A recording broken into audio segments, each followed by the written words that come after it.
अगर वो इसको समझते हैं ये मुल्क का एक हिस्सा है, यहाँ के लोग हैं, तो स्टेटहुड देने से उसको अभी दिक्कत क्या है?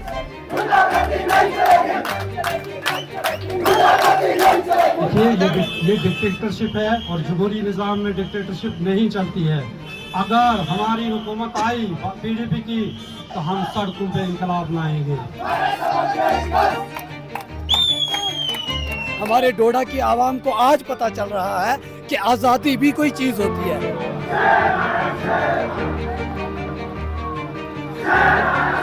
दुआओं का असर है कि मैं आज आपके पास फिर पहुंचा और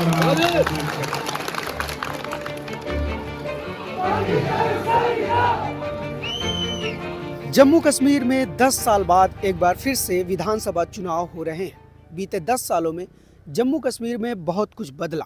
धारा 370 हटने के बाद एक तरफ कश्मीर घाटी जहां कुछ हद तक स्थिर हुई, तो वहीं जम्मू रीजन में मिलिटेंट अटैक काफ़ी बढ़ गया, जिससे सबसे ज़्यादा प्रभावित हुए डोडा और उसके आसपास के इलाके। ये जो मेरे पीछे आप शहर देख रहे हैं, ये डोडा है और ये पूरा डिस्ट्रिक्ट आसपास के पहाड़ियों पर बसे कई गाँवों को मिलाकर बनता है। ऐसे में यहाँ पर भारी सुरक्षा के बीच चुनाव प्रचार जारी है। इसलिए सबसे पहला सवाल यही बनता है कि इस चुनाव को लेकर आम जनता के बीच उत्साह है या नहीं। मुल्क में तुम बेच लो, मुल्क में तुम बेच लो, मुल्क में तुम बेच लो।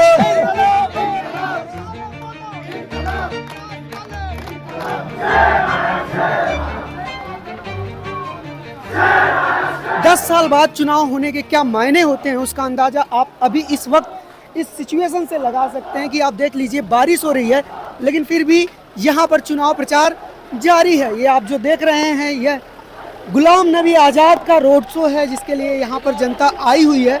आप देख सकते हैं कि लोग छतों पर हैं और चारों तरफ से लोग यहाँ पर काफ़ी एक्साइटमेंट दिख रहा है और ऐसा लग रहा है कि जम्मू कश्मीर इस चुनाव के ज़रिए एक बड़ा मैसेज देने की तैयारी कर रहा है। आप मेरे पीछे देखेंगे तो यहाँ पर गुलाम नबी आज़ाद भी आए हुए हैं।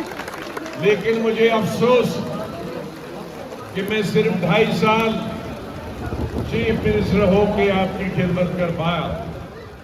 हालांकि ये सिर्फ इनकी ऐसी रैली नहीं है जहाँ पर लोग इतने एक्साइटेड हैं, बाकी भी जो यहाँ पर कई लोगों की कई कैंडिडेट हैं जिनकी रैलियाँ हो रही हैं, वहाँ भी इसी तरह का उत्साह देखने को मिल रहा है, जिसका मतलब साफ है कि यहाँ पर 10 साल बाद जो चुनाव हो रहे हैं उसको लेकर यहाँ की जनता में काफ़ी उत्साह है। लोग नाच रहे हैं, गा रहे हैं, नारे लगा रहे हैं।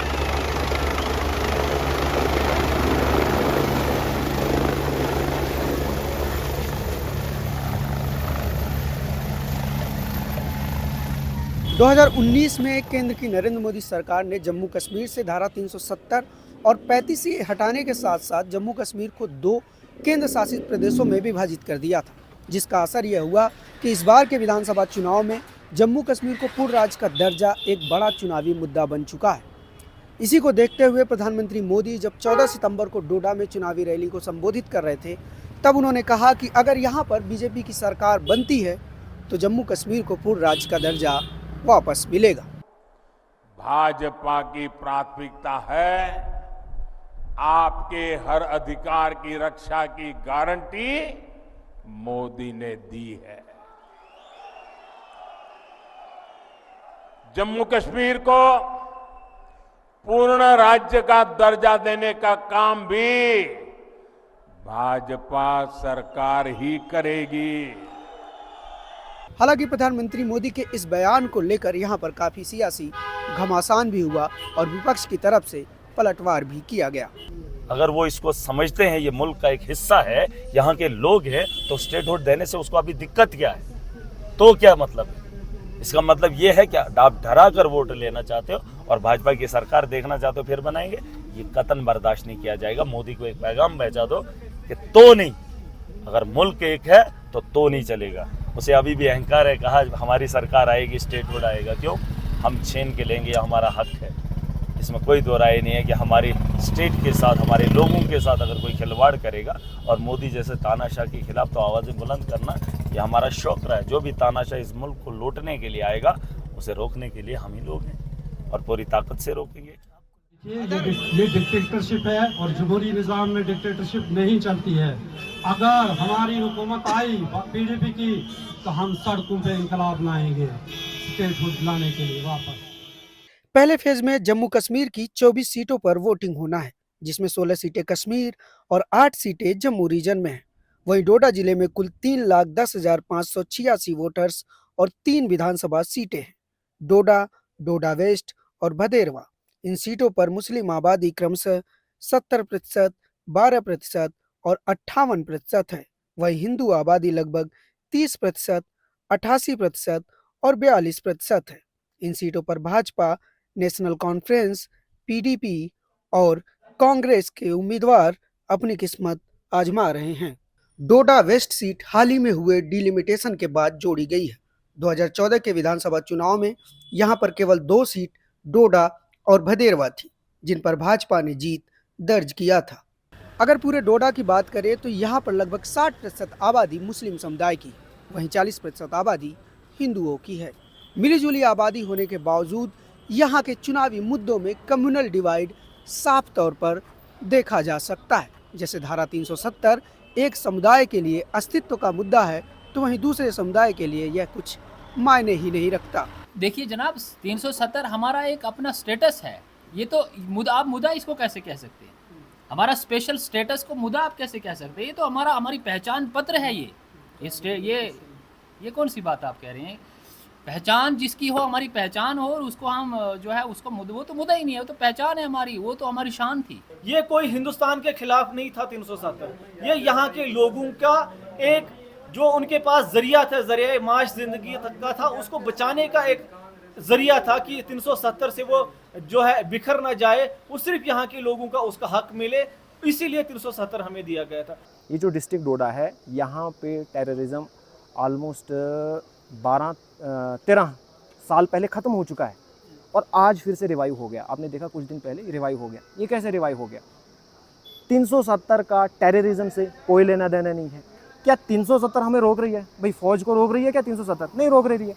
370 का अनएम्प्लॉयमेंट के साथ कोई लेना देना नहीं था। इनने ये जस्ट एक टूल इस्तेमाल किया इलेक्शन जीतने के लिए, बस। बाकी यहाँ पे कुछ भी नहीं था। अब यहाँ पे लोगों को भी रियलाइज़ हो गया। और अगर आप देखोगे यहाँ की जो रीजनल पार्टी है NC, वो बोल रही है कि हम 370 वापस लेंगे। हालांकि वो भी झूठ बोल रहे हैं। जो चीज़ गई है अब वो वापस नहीं आएगी, लेकिन अब उनको पता चला है कि अगर हम इसके बारे में बात करेंगे, हम इसको वापस लाएंगे, हम जीत जाएंगे। अब मुझे एक चीज़ बताओ, अगर उनको लगता है कि यार ये खतरा है, ये अच्छा है, यहाँ से लोग खुश हैं 370 टोटा, फिर वो क्यों बात करते हम इसको वापस लाएंगे? उनको पता है कि इससे हमें वोट मिलेगा। तो ये चीज़ यहाँ पे ज़्यादा है। ये कहा जा रहा है कि 370 हटने से हिंदू भी नाराज है, ऐसा है क्या? नहीं, कोई नाराज नहीं है। हिंदू नाराज नहीं है कोई। नहीं, ये सब लोगों को 370 से फर्क नहीं है। नहीं, ठीक है 370 दफा टूटा तो सब ठीक ही है। उसके बाद सगों और आज़ादी मिली है सबको। आज पूरा जम्मू कश्मीर स्वीकार कर रहा है कि इसके हटने से यहाँ पर शांति बहाल हुई है। यहाँ का जो है, अभी आप देखें जम्मू कश्मीर में करोड़ों के हिसाब से हमारे वैली श्रीनगर में जो है टूरिस्ट आ रहे हैं, शांति बहाल हुई, पत्थरबाजी खत्म हुई। लेकिन इसके ऊपर जो भी कोई अगर बात करता है तो ये वो ऐतिहासिक जो हमारे सियासी लीडर पुराने हैं वो इस पर ज़रूर चर्चा करेंगे। लेकिन यहाँ की पूरी जनता जो है अमन और शांति चाहती है, चाहे हिंदू हो, मुस्लिम हो, सिख हो, ईसाई हो।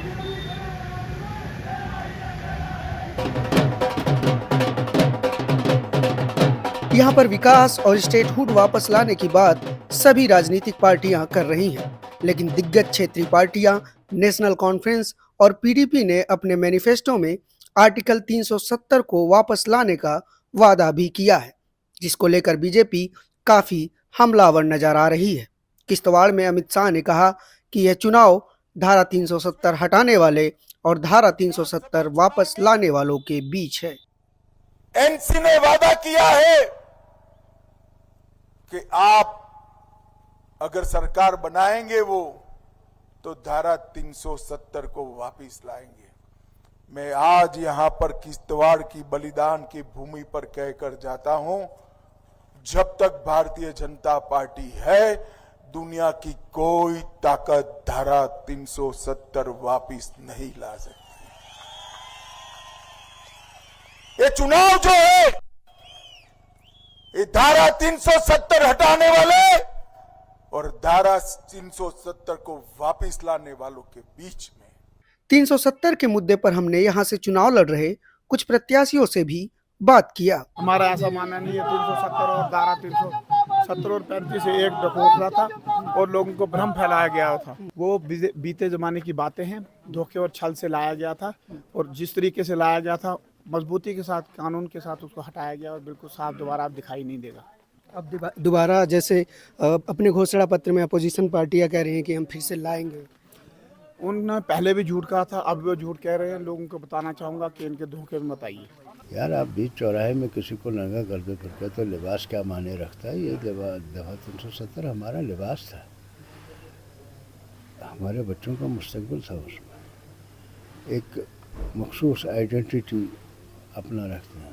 सिर्फ कश्मीरियों के लिए क्यों, बंगाल भी तो बंगाली चाहते हैं। महाराष्ट्र ने मना किया, महाराष्ट्र में तो उनके लिए वो क्यों नहीं देशद्रोही साबित कर सकते। हम जब कहते हैं हम देशद्रोही और उनसे सर्टिफिकेट लें जो बड़े देशभक्त हैं, जिन्होंने 70 साल तक अपने हेडक्वार्टर पे झंडा नहीं चढ़ाया हिंदुस्तान का। दिन पहले रैली थी उमर अब्दुल्ला की, उसमें उन्होंने कहा कि हमारी सरकार आएगी तो हम 370 को वापस लाने की लड़ाई लड़ेंगे। क्या आप लोग? बहुत अच्छा। अगर उनके सरकार आएगी तो लड़ाई लड़ेंगे तो लाएंगे 370 को, तो वो तो अच्छा है। हम कहाँ उनसे नाराज हैं। सरकार में आते हैं किसी तरह से या सरकार के सहयोगी बनते हैं तो क्या आप लोग भी इस लड़ाई में साथ देंगे 370 को वापस लाने? वो देखिए 370 में तो सारे लोग सहयोग देंगे अगर वो ऐसा कदम उठाएंगे। पीछे तो कोई नहीं हटेगा ना। सारे अगर नेशनल कॉन्फ्रेंस वाले उमर साहब बोल रहे हैं तो मेरे ख्याल में वो ठीक बोल रहे हैं, तो सारे लोग, सारी पार्टियां उनको साथ देंगी तो अच्छा है। ये जो मेरे पीछे आप देख रहे हैं यह चिनाब नदी है। इस नदी के आसपास बसे होने के कारण इस पूरे क्षेत्र को चिनाब वैली रीजन भी कहा जाता है। आप मेरे पीछे ये जो पुल देख रहे हैं, यह पुल डोडा शहर को कनेक्ट करता है। अगर मैं सिक्योरिटी की यहाँ पर बात करूँ तो इस पुल से आप जितनी बार गुजरेंगे उतनी बार आपकी चेकिंग होगी, चाहे आप आ रहे हों या जा रहे हों। इसके अलावा पूरे शहर में और रूरल एरिया में भी अलग अलग जगहों पर चेक पॉइंट्स बनाए गए हैं। एक तरह से यह पूरा क्षेत्र एक छावनी में तब्दील हो चुका है। यहाँ तक कि चुनावी रैलियों में जनता और नेता के बीच कटीले तार लगाए गए हैं और वहाँ पर सभाएं हो रही हैं।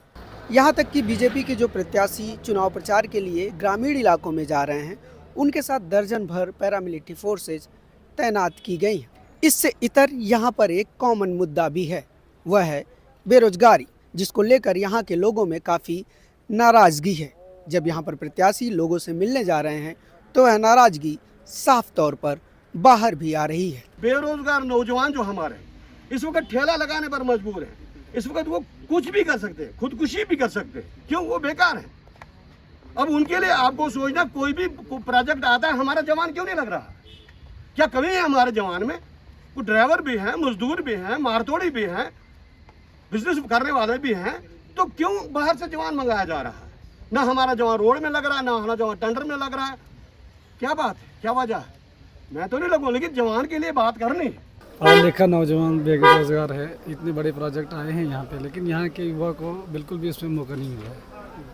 किसको मिलता है फिर मौका? वो बाहर के जो स्पॉन्सर किए हुए हैं प्रोजेक्टों को ही उन्होंने स्पॉन्सर किया हुआ है बीजेपी ने, वहाँ पे उन्हीं के लगेंगे। बाकी जो युवा है, बेरोजगार युवा है, उनको बिल्कुल भी मौका नहीं मिलता है। बन रहे हैं यहाँ कोई मजदूरी नहीं मिलती।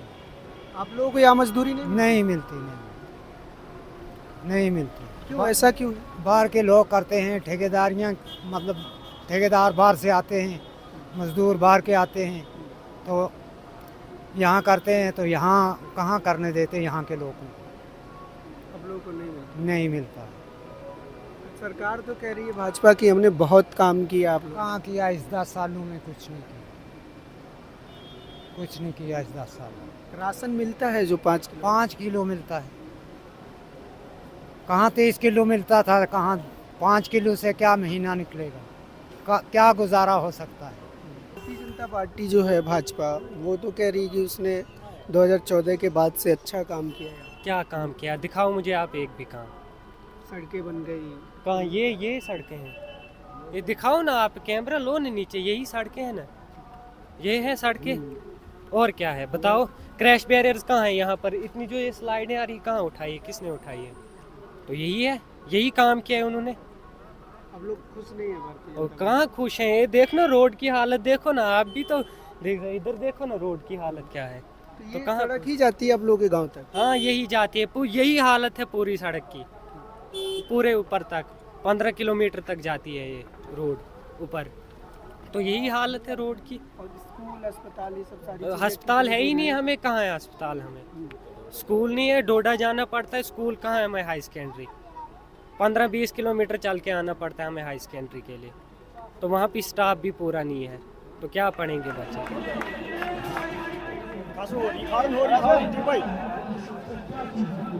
ये जो आप क्राउड देख रहे हैं ये आम आदमी पार्टी के कैंडिडेट महराज मलिक के लिए है। वैसे तो यहाँ लड़ाई नेशनल कॉन्फ्रेंस और बीजेपी के लिए मानी जाती है, लेकिन महराज मलिक ने इस इलेक्शन में वाइल्ड कार्ड एंट्री मार दी है, क्योंकि जिस तरह से उनको सुनने के लिए, उनको देखने के लिए क्राउड इकट्ठा हो रहा है वह अलग ही तरह का है। आप देख सकते हैं कि लोग छतों पर आकर इनको सुन रहे हैं और यहाँ पर कोई मंच नहीं लगा है, एक सीढ़ी है, सीढ़ी पर खड़े होकर महराज मलिक भाषण दे रहे हैं और लोग उनको सुन रहे हैं। महराज मलिक को क्यों चुन रहे हो? जनाब ये आवाज़ एक गरीब की आवाज़ है, इसमें कोई भी मज़हब मिल्लत कोई कुछ नहीं है, गरीब की आवाज़ है, नौजवान की आवाज़ है। इसलिए यहाँ पूरे डोडा बुंजा में जो भी लोग आप देख रहे हो, जो भी ये काफ़िला देख रहे हो, सारे के सारा महराज के साथ इसीलिए है क्योंकि आज तक कोई ऐसा लीडर नहीं आया। पिछले 78 साल यूँ तो हो चुके हैं हिंदुस्तान को आज़ाद हुए, लेकिन हमारे बलेसा को, हमारे डोडा की आवाम को आज पता चल रहा है कि आज़ादी भी कोई चीज़ होती है, और वो आज़ादी खालिस और खालिस महराज मलिक साहब ने जो कि यहाँ पे दिखाई है, इसलिए लोग आज़ाद हैं, इसलिए हर इंसान अपने जज्बात के साथ ये काम कर रहा है। देखो आप लोगों का जोश, लोगों का ये जोश है सिर्फ और सिर्फ एक इंसान के लिए है और वो महराज जी के लिए है।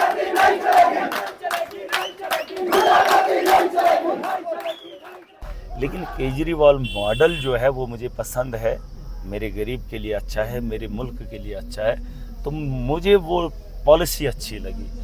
और वो न भाजपा के पास है, न कांग्रेस के पास है, न बाकी यहाँ स्टेट की पार्टीज के पास है। तो बीजेपी 2014 का रेफरेंस पॉइंट लेकर चल रही है। इन 10 सालों में पॉलिटिकल नजरिए से देखिए और बाकी चीजों का काफी कुछ बदला है। नहीं, आपको कुछ बदला नजर आ रहा है? क्या बदला है? क्या बदला है? इस सड़कें जो इन्होंने बनाई, ये ठेकेदारी खुद की करी है, खुद इनके नेता जो हैं इसके ठेकेदार बने। क्या मैं नहीं जानता हूँ? इन्होंने जल जीवन लाया, मतलब जो सबसे गंदा मटेरियल है उसे इन्होंने खरीदवाया। ये महाराष्ट्र से, ये दिल्ली से इन्होंने मटेरियल लाया। जो इनकी कंपनीज हैं उन्होंने पाइपें बनाई, यहाँ के ठेकेदार उन्हें नहीं खरीदी, इन्होंने पाइपें खुद दी और साफ तरीके से करप्शन इन्होंने करी है। क्या मैं इस चीज़ को नहीं जानता हूँ? और जो पाइपें इन्होंने यहाँ पर लगाने का काम किया, खरबों का रुपया उसका घोटाला इन्होंने करा है। जिन चीज़ों की ज़रूरत नहीं थी वो चीज़ें यहाँ पर इन्होंने 10 की जो है वो 200 में बेची। हम लोगों के पैसे को लूटा। क्या ये सवाल मैं नहीं पूछ सकता हूँ? और क्या ये हमारी जिम्मेदारी नहीं है कि हम जो देख रहे हैं उसे अनदेखा करें?